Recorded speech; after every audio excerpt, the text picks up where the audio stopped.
Assalamualaikum warahmatullahi wabarakatuh. Salam sejahtera para pelajar yang dikasihi sekalian. So, video kali ini cikgu akan tunjukkan bagaimana nak menyelesaikan satu soalan statistik untuk subjek matematik SPM dan juga matematik tambahan SPM. Ya, baik KSSM ataupun KBSM kita boleh gunakan kaedah ini. Yang mana di dalam statistik kita ada belajar berkaitan dengan mean, mode, median, standard deviation, variance. Ya. Cuma video ini cikgu akan tunjukkan bagaimana nak menyelesaikan soalan mean menggunakan yang pertama rumus, formula. Yang kedua, kita akan gunakan bagaimana cara nak gunakan kalkulator. Yang penting fokus kita adalah untuk gunakan kalkulator untuk video ini atas permintaan pelajar-pelajar P-Team Studio. Right? Baik, sebelum itu cikgu nak memperkenalkan dahulu P-Team Studio ini. Ya, so inilah video ini dibawakan khas oleh P-Team Studio. P-Team Studio ini menyediakan kelas-kelas online. So, nak belajar berkaitan dengan kelas-kelas online subjek matematik dan matematik tambahan, so you boleh follow dalam Telegram channel kita, iaitu kita punya PTIN Studio, P-Team Studio. Baik, tanpa melengahkan masa lagi, cikgu akan teruskan kepada kita punya sesi perbincangan kita. Cikgu ambil contoh satu soalan berkaitan dengan trial MRSM. Okey, kalau boleh lihat dekat sini. So, ini adalah percubaan MRSM, real MRSM ya, 2016. Okey, kalau kita lihat kat sini, dia bagi kita punya satu table ya, laju bagi 8 buah kenderaan yang melalui satu pusat kawalan pada suatu lebuh raya dicatatkan ya. The speed of active vehicles passing through a checkpoint on a highway are recorded. The result of the survey are shown in the table, right?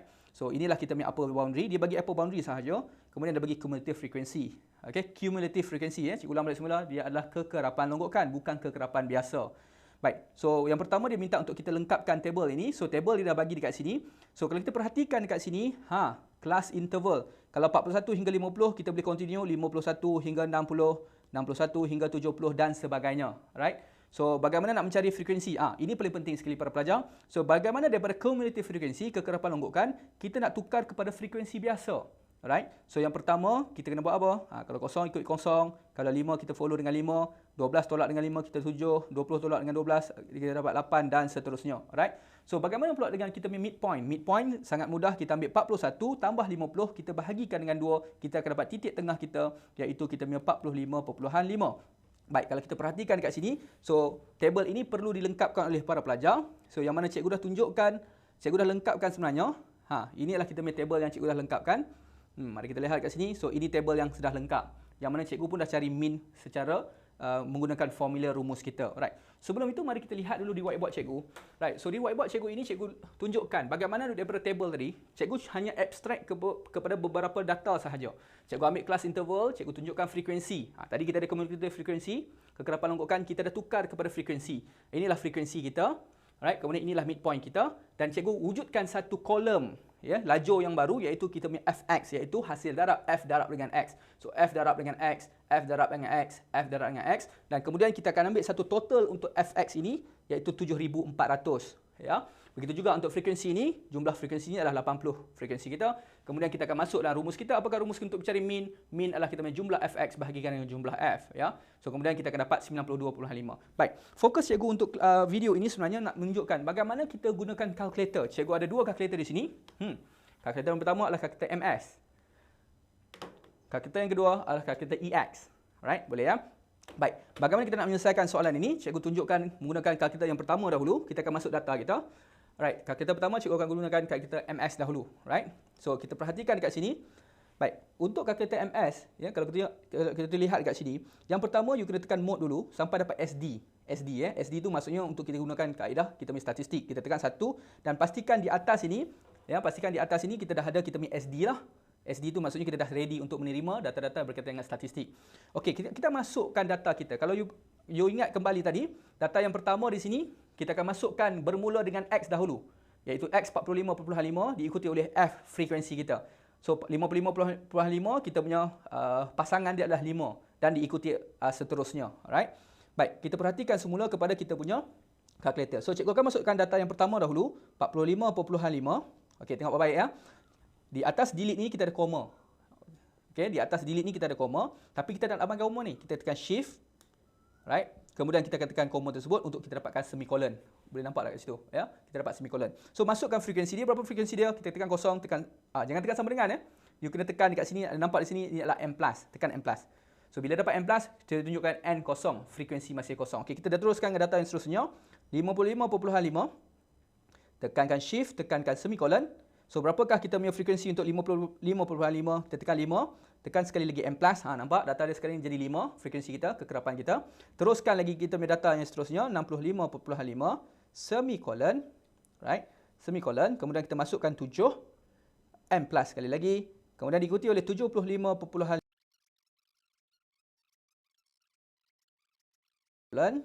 kemudian kita dapat 20, frekuensi dia M+ sekali lagi, dan akhir sekali kita ada 115.5 semikolon ya, semikolon. Kemudian kita masukkan data dia adalah 12 ya untuk frekuensi dia dan kita tekan M+.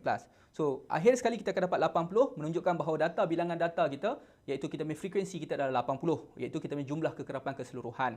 Baik, you boleh tekan AC sebab kita dah memori kan, kita dah savekan memori kita mengikut kita punya frekuensi data yang kita dah ada tadi ya. Baik, kemudian kita tekan shift, kita nak apa? Kita nak tekan nombor 2. Dan you perasan kat sini bila tekan shift nombor 2 tadi, dia akan bagi satu tanda iaitu X bar. X bar ni maksudnya apa? Ini adalah min kita. Tekan nombor 1. Lepas tu tekan sama dengan. Nah, you akan dapat 92.5. Kalau you perasan tadi, kita kirakan secara manual pun kita masih dapat 92.5 untuk min kita. Alright, cantik lah. Alright. So, cikgu bagaimana untuk kita gunakan kita punya kalkulator ini untuk dapatkan kita punya jumlah fx? Boleh, jangan risau. You tekan shift, you tekan 1.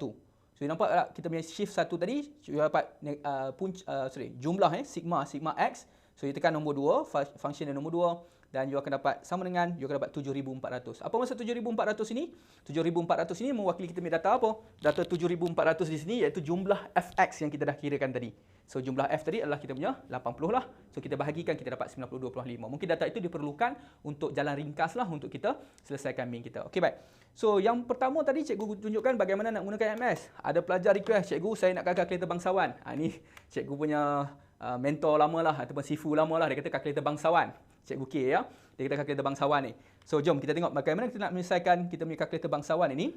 Baik, you kalau tekan shift main setup dulu, you tekan bawah, you nampak statistik. You tekan nombor 3. You ambil nombor 3, you tekan nombor 3. Lepas tu dia akan tanya frekuensi on ataupun off sebab kita nak masukkan frekuensi-frekuensi. Kalau you tak masukkan, you tak boleh. Kalau you tak tekan on, you akan masukkan hanya X sahaja tanpa frekuensi. Itu untuk ungroup data okey. Untuk group data ataupun kita punya data yang terkumpul mempunyai frekuensi-frekuensi setiap data kita. Setiap X kita ada data kita. So kita kena buat apa? Kita kena onkan frekuensi ini, tekankan nombor 1. Lepas tekan nombor 1, dia dah ready untuk masukkan data kita. Okey, you tekan menu. You ambil kita punya statistik. Tekan nombor 6. Okey, so dia akan tanya variables. Okey, kita nak masuk variables kita, tekan nombor 1. So, you perasan? Okey, kalkulator ni agak mudah sedikit sebab you list down X dengan frekuensi. Cuma step dia banyak sedikit lah. So, you masukkan X kita. X ini merujuk pada midpoint kita tadi. Okey, kalau cikgu masuk 45.5. Kita tekan sama dengan. Kemudian kita masukkan apa? Kita masukkan 55.5. Tekan sama dengan 65.5. Ini tak perlu tekan M+ ya. Yang ni memang dah terus tekan sama dengan sahaja. Ya, 85.5. 95.5. 105.5. 115.5 tekan sama dengan. Okey, sekarang ni kita akan perasan frekuensi dia semua satu dekat sini, so kita kena set lah. Kalau you perasan tadi 45.5, frekuensi dia masih kosong, tekan kosong, sifar. Kemudian diikuti oleh 5 kan tadi ya. Frekuensi kita adalah 5, 7, 8, 11. Kemudian diikuti oleh 17. 17 tekan sama dengan 17 kita ada 20, lepas 11 kali kita ada 12. So, pastikan kita dapat kita punya. Okey, lepas tu you dah boleh tekan AC ya. You tekan AC sebab you dah save dah. So, kalau you tekan option kat sini, perasan ya. Okey, kalau you ambil data katalah you ambil data, kalau you ambil data maksudnya you ambil recall balik apa data yang you dah masukkan. Mungkin you nak semak balik semula. Okey. So, cikgu tekan AC balik, tekan option, you ambil variables calculator. Okey, type nombor 2, tekan nombor 2. Lepas pilih nombor 2, dia terus bagi data-data semua yang kita nak. Calculator ni special sikit, dia terus list down. So, perasan di sini, atas sekali adalah kita punya X bar. X bar itu apa? Adalah min kita 92.5. Jumlah X itu adalah jumlah fx kita lah, iaitu 7,400. Jumlah X kosa 2 diperlukan untuk mencari variance ataupun standard deviation. Sigma square itu adalah variance. Sigma itu adalah kita punya standard deviation. Kemudian kalau ditekan bawah sedikit, you akan diberi kita punya data-data yang lain. You boleh fokuskan untuk N lah 80. Dia bagi Q1, kuartal first quartile, median dan juga kita punya kuartal nombor 3. Jadi kalkulator ni dia boleh terus list down lah. Tadi kalkulator yang tadi juga, kalau you perasan kalkulator untuk kita punya MS juga, you boleh cari kita punya sigma dan juga kita punya variance juga, ya. You boleh cari kita punya gunakan kalkulator juga. So para pelajar dikasih sekian, so video ini sebenarnya adalah video yang mana hasil request ya. Atas request daripada para pelajar kita di dalam kelas online kita selama 5 minggu bersama dengan Pitin Studio untuk kita all out untuk SPM 2020 plus, baik untuk pelajar-pelajar KBSM dan juga kita ada 5 minggu juga untuk pelajar KSSM. So nak join kelas kita, you boleh follow dalam Telegram kita PTIN Studio. Cik ulang balik semula, Telegram PTIN Studio. Ulang balik semula, PTIN Studio. So terima kasih, insya-Allah kita akan teruskan kita punya info-info bermanfaat. Cikgu akan share dan cikgu punya team dengan PTIN Studio, kita akan terus share di kita punya Telegram channel. So just follow PTIN Studio. Terima kasih banyak-banyak. Assalamualaikum warahmatullahi wabarakatuh. Salam sejahtera. Jumpa pada video-video yang seterusnya.